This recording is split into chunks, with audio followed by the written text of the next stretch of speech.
আমি মনে করি বাউলদের উপর হামলা এটাকে ন্যাক্কারজনক ঘটনা। আমরা এর তীব্র নিন্দা জানাই।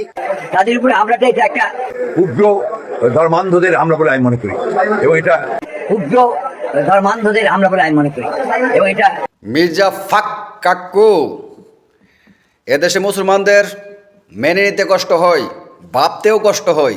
আপনার মতো একজন ধর্মবিদ্বেষী মানুষ, একজন আদানাস্তিক মানুষ, একজন হুদাদ্রোহী মানুষ কিভাবে শহীদ প্রেসিডেন্ট জিয়াউর রহমান সাহেবের দলে মহাসচিব হইতে পারল? যে দল শহীদ প্রেসিডেন্ট জিয়াউর রহমান গঠন করছে, ওই দলের মহাসচিব আপনার মতো একজন আদানাস্তিক, আধা মুসলমান, আধা হিন্দু, আধা বৌদ্ধ, আধা ইহুদি কিভাবে হইতে পারল? আজকে কোন দলের নেতৃত্ব দিতেছেন, কার দলের নেতৃত্ব দিতেছেন ভুইলা গেছেন? যে শহীদ প্রেসিডেন্ট জিয়াউর রহমান জীবনের ধারায় কখনো, ওনার জীবনে কখনো কোনো দিন এরকম শব্দ ব্যবহার করে নাই। এদেশের আলেম উলামা, এদেশের মুসলমানদেরকে কখনো এভাবে কটূক্তি করে নাই।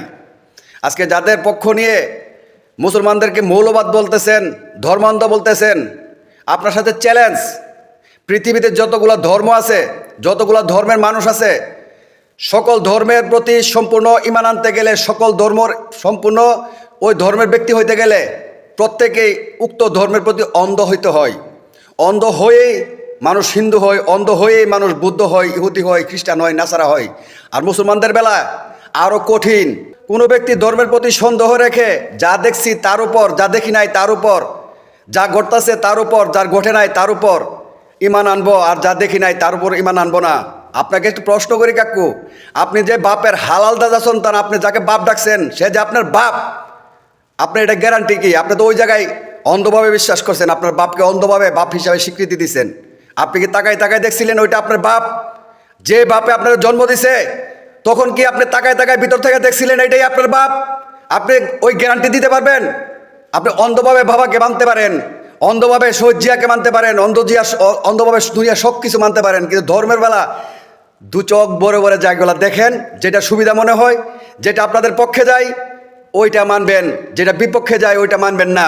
আপনার মতো ধর্মবিদ্বেষী মানুষ কিভাবে বেগম জিয়ার দলের মহাসচিব হইতে পারল? স্পষ্ট ভাষায় বলতে চাই, এদেশের মানুষ ইসলাম প্রিয় মানুষ। এদেশের মানুষ যদি চাইতো তাহলে ওই ব্যক্তি বক্তব্য দেওয়ার সাথে সাথে তাকে জয় বাংলা করে দিতে পারতো।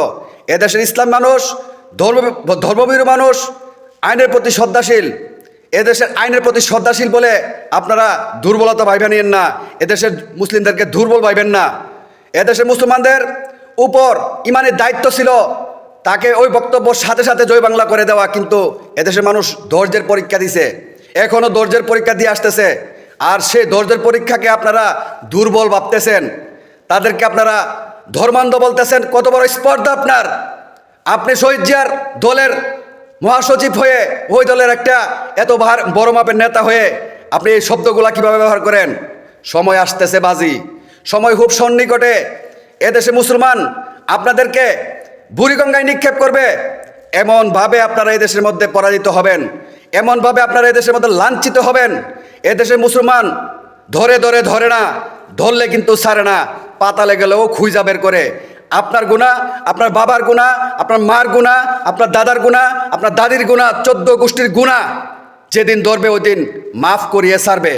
এখনো সময় আছে। এই সমস্ত আউল ফাউল বাউলদের পক্ষ না নিয়ে, এই সমস্ত হুদাবিদ্বেষী, ধর্মবিদ্বেষী, এই সমস্ত কঠোর কাফেরদের পক্ষ না নিয়ে এদেশে আলেম সমাজকে বুঝতে শিখুন, এদেশের ইসলাম প্রিয় মানুষদেরকে মূল্যায়ন করতে শিখুন, এদেশের মুসলমানদেরকে মূল্যায়ন করতে শিখুন, এদেশের ধর্মপ্রিয় মানুষদেরকে ভালোবাসতে শিখুন। তাদের ভালোবাসা, তাদের শ্রদ্ধার জায়গাকে দুর্বলভাবে নিয়েন না। যদি দুর্বলভাবে নেন তাহলে শেখ হাসিনার চেয়ে আরও ভয়ঙ্কর পরিণতি আপনার জন্য অপেক্ষা করতেছে। আপনি দুনিয়াদারি তো সব কিছু খায়া শেষ করছেন, দুনিয়াদারি দেখাও শেষ, পাওয়া শেষ, খাওয়াও শেষ। এখনও সময় আছে, পরকালে কি জবাব দিবেন? এই সমস্ত হুদাবিদ্বেষী, ধর্মবিদ্বেষী, কুখ্যাত বাউল, লালনদের অনুসারী, লালন ধর্মের অনুসারী, তারা কখনোই মুসলমান ছিল না, তারা পশ্চিমকালে মুসলমান না। তাদেরকে যারা মুসলমান মনে করে তারাও মুসলমান হইতে পারে না। তাদেরকে যারা মানুষ মনে করে তারাও কখনো মানুষ হইতে পারে না।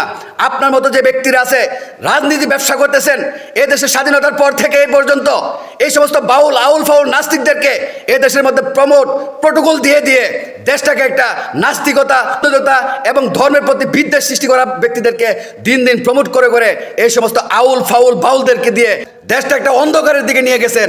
আজকে অন্ধকার থেকে দেশের তৌহিদি জনতা এই দেশ মুক্ত করবে।